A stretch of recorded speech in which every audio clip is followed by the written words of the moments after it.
வணக்கம் மக்களே. யாருக்கெல்லாம் தயிர் பிடிக்கும்? இந்த பிரச்சனை இருக்கிறவங்க மட்டும் தயிர் சாப்பிடாதீங்க. அது என்னன்னு தெரிஞ்சுக்கணுமா?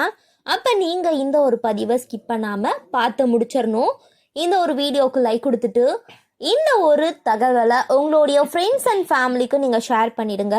இது அவர்கள் பார்த்துட்டு ஆரோக்கியமா இருக்கட்டும். இது போன்ற அப்டேட்ஸ்களை நீங்க தொடர்ந்து பார்க்கறதுக்கு நம்மளுடைய சேனலை நீங்கள் மறக்காமல் சப்ஸ்கிரைப் பண்ணிவிட்டு சைடில் இருக்கக்கூடிய பெல் பட்டனையும் கிளிக் பண்ணி ஆல் அப்படின்ற ஆப்ஷனை செட் பண்ணி வச்சுக்கிட்டீங்க அப்படின்னா நான் போடக்கூடிய தகவல்கள், ஆரோக்கியமான அற்புதமான விஷயங்கள் உங்களுக்கு தினந்தோறும் நோட்டிஃபிகேஷனோட அடிக்கடி சேர்ந்துடும்.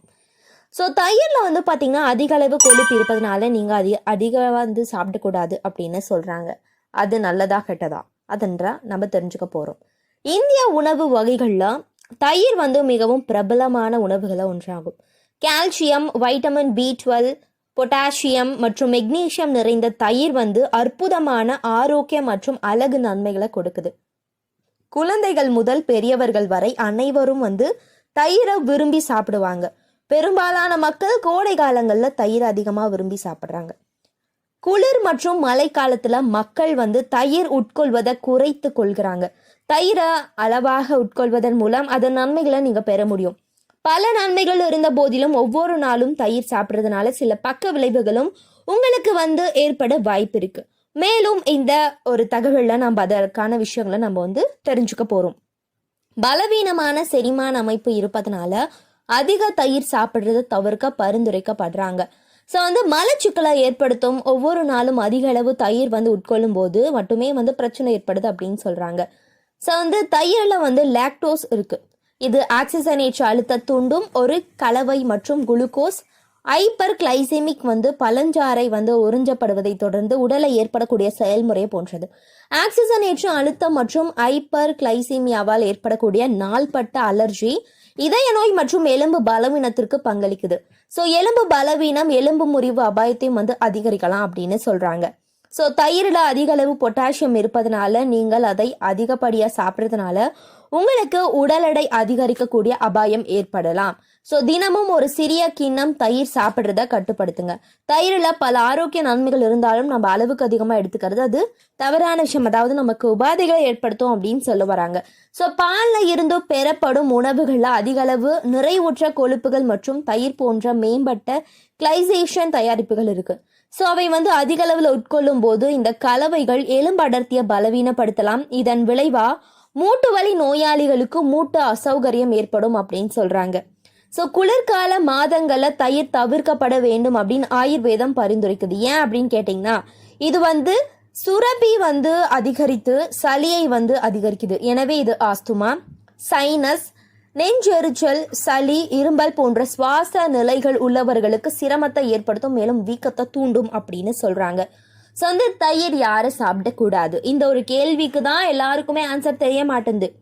தயிர் ஒரு புளிப்பு உணவு என்பதனால கீழ்வாதம் உள்ளவர்கள், ஏன்னா தயிரை நம்ம அதிகமாக சாப்பிட்டா அது பலவீனமான செரிமான அமைப்பு உள்ளவர்கள் அது சாப்பிட்டா பிரச்சனை அப்படின்னு சொல்ல வராங்க.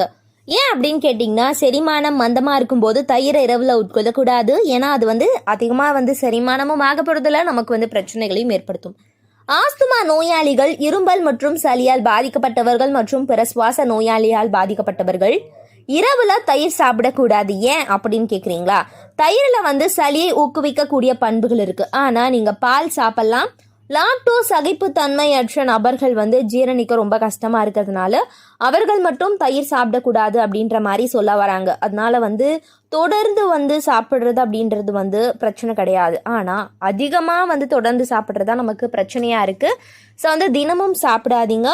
கொஞ்சம் கொஞ்சம் நீங்கள் எடுத்துக்கிறதுனால எந்த ஒரு பிரச்சனையுமே நமக்கு கிடைக்காது அப்படின்னு சொல்கிறாங்க. ஸோ மூட்டு வலி உள்ள நோயாளிகள் தயிர் சாப்பிடக்கூடாது.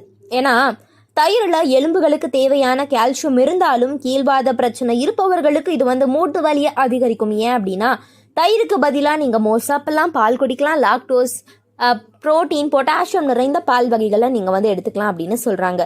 ஸோ தயிர் குடல் ஆரோக்கியத்திற்கு நன்மை பயக்கும் என்றாலும் வாயு தொல்லை, மலச்சிக்கல், வீக்கம் போன்ற செரிமான பிரச்சனை இருந்தால் தயிரை உட்கொள்ள வேண்டாம். இது செரிமானத்தை மந்தமாக்கி பிரச்சனைகளை மேலும் தீவிரமாக்க வாய்ப்பு இருக்கு அப்படின்னு சொல்றாங்க. ஸோ இப்போது தயிர் சாப்பிட்றதுனால, அதாவது அதிகமாக சாப்பிட்றதுனால கிடைக்கக்கூடிய பிரச்சனைகள் என்னென்ன அப்படின்றதான் நம்ம பார்த்தோம். ஆனால் தயிர் உட்கொள்வதனால கிடைக்கக்கூடிய நன்மைகளை பற்றியும் நம்ம தெரிஞ்சுக்கணும்ல. ஸோ கால்சியம் சத்து நிறைந்த தயிரை தினமும் சாப்பிட்டு வந்தால் மூட்டு வலி பிரச்சனையிலிருந்து நிவாரணம் கிடைக்கும் அப்படின்னு சொல்கிறாங்க. கால்சியம் சத்து நிறைந்த தயிரை தினமும் சாப்பிட்டு வந்தால் மூட்டு வலி பிரச்சனையிலிருந்து நிவாரணம் கிடைக்கும். தயிரில் இருக்கக்கூடிய கூறுகள் உடல் எடையை கட்டுப்படுத்துமா. ஸோ தயிரில் ஏராளமாக இருக்கக்கூடிய வைட்டமின் சி உடலில் நோய் எதிர்ப்பு சக்தியை அதிகரிக்க உதவுது அப்படின்னு சொல்கிறாங்க. ஸோ தினமும் தயிர் சாப்பிட்றதுனால சரும செல்கள் ஆரோக்கியமாகி சருமம் பளபளக்கும். ஸோ இது மாதிரியான நிறைய விஷயங்களுக்கு உதவுது. அது மட்டும் கிடையாது, நீங்கள் தொடர்ந்து சாப்பிட்டா மட்டும்தான். ஸோ ஒரு சிலருக்கு மோர் பிடிக்கும், நெய் பிடிக்கும், வெண்ணெய் பிடிக்கும். இது எல்லாமே நல்லது தான். ஆனால் நீங்கள் அளவுக்கு அதிகமாக எடுத்துக்கும் போது அது ஒரு சில ஒவ்வாமை இருக்கிறவங்களுக்கு ஒத்துக்காது அப்படின்னு சொல்ல வராங்க. ஸோ மக்கள், இது போன்ற ஆச்சரியமான விஷயங்கள், அற்புதமான தகவல்கள் நீங்கள் தொடர்ந்து கேட்கணும், பார்க்கணும் அப்படின்னு சொன்னால் ஒன்றும் பண்ணாதீங்க. நம்மளுடைய சேனலை மறக்காமல் சப்ஸ்கிரைப் பண்ணிவிட்டு சைடில் இருக்கக்கூடிய பெல் பட்டனையும் கிளிக் பண்ணி ஆல் அப்படின்ற ஆப்ஷனை செட் பண்ணி வச்சுக்கிட்டீங்க அப்படின்னா நான் போடக்கூடிய தகவல்கள், அற்புதமான விஷயங்கள் உங்களுக்கு நோட்டிஃபிகேஷனோட அடிக்கடி சேர்ந்துடும். சரி மக்கள், இது போன்ற நிறைய விஷயங்களை தொடர்ந்து கேட்கலாம். இந்த ஒரு பதிவு உங்களுக்கு பிடிக்கும் அப்படின்னு நம்புற. அப்படி பிடிச்சா மறக்காமல் ஒரே ஒரு லைக் பண்ணிட்டு போயிடுங்க மக்களே. இது போன்ற விஷயங்களை தொடர்ந்து பார்க்கலாம். நன்றி, வணக்கம்.